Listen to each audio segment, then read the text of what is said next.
Our show to Lindsay. Lindsay works in alternative education for students who've been temporarily or permanently suspended. Lindsay, thanks for coming on the show. First question, the big question, what do you make of these figures? Well, I've been thinking about this all morning, and I do feel that the college is stuck between a rock and a hard place, because it looks like they've come in with this task to turn the school around. So they've obviously come in with quite a hard approach, to show the other students that they're not messing. But then on the other hand, I do think it's just reflective of a much bigger problem with the education system in general.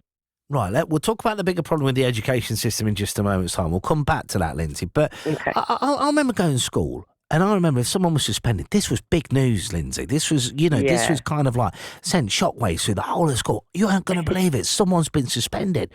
I mean, you look at this, that nearly 100 students have been suspended in just 6 months. How might a student get suspended nowadays? I mean, you're right. When we were at school, it definitely was much more of a last resort and way more uncommon to hear of a suspension happening.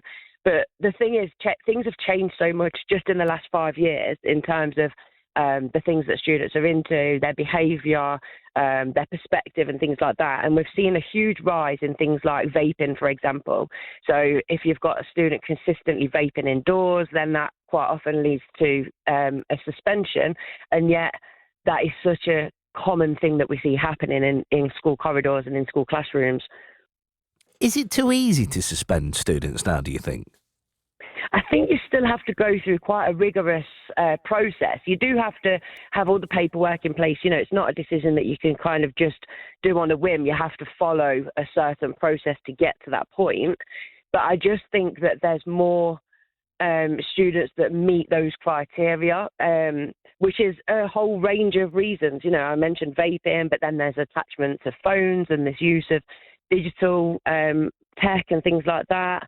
And then just in general, you've just seen a decline in the relationship between teachers and students as well. So you just see a lower respect level in the classroom. So, Lindsay, you mentioned there about there's a wider problem here. These figures show a wider picture of how education is failing students. What does that mean? For me, there's been a lot of changes. I've been working in education for 15 years, and in that time, I've seen the change in the landscape of the students that we are getting. But I don't feel that education itself has adapted to reflect those changes. And I think we're just creating a larger and larger gap between what the students feel they want out of education and what they feel they're actually getting out of education. So what changes need to happen then? I think we need to modernise the curriculum. It seems a little bit out of touch, and there are changes taking place. There are calls for bringing in more mental health type studies and things like that, which is fantastic. But the context of the learning that goes on in the classroom just doesn't seem to match up to the careers that these young people might go on to do, or don't really reflect the actual problems that they're going to face in the world.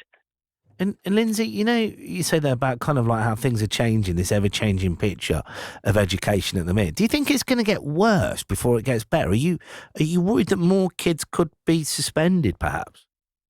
Yeah, unfortunately. I feel like there's a bit of a power battle. You've got teachers like myself that are really open-minded, progressive, very much want the changes to happen for the sake of the students. And then you've got the kind of old school. There's nothing wrong with that, but it doesn't match up to the young people that we've got coming through the doors these days. And there's still this push for a bit of a hierarchy type feeling. And unfortunately, young people just don't respond to that the same way that they used to. I was terrified of my teachers, but nowadays I'd like to think that we should be working more on a level with them and in partnership with them. Lindsay, thank you so much for coming on the show this morning. A spokesperson for Nova Education Trust said this: since Nova began working with the school in May 2025, positive progress has already been made. While published data reflects historical challenges, particularly around behaviour, early feedback from staff has been encouraging, and parents report that the school feels more open, welcoming and committed to working in partnership with the community.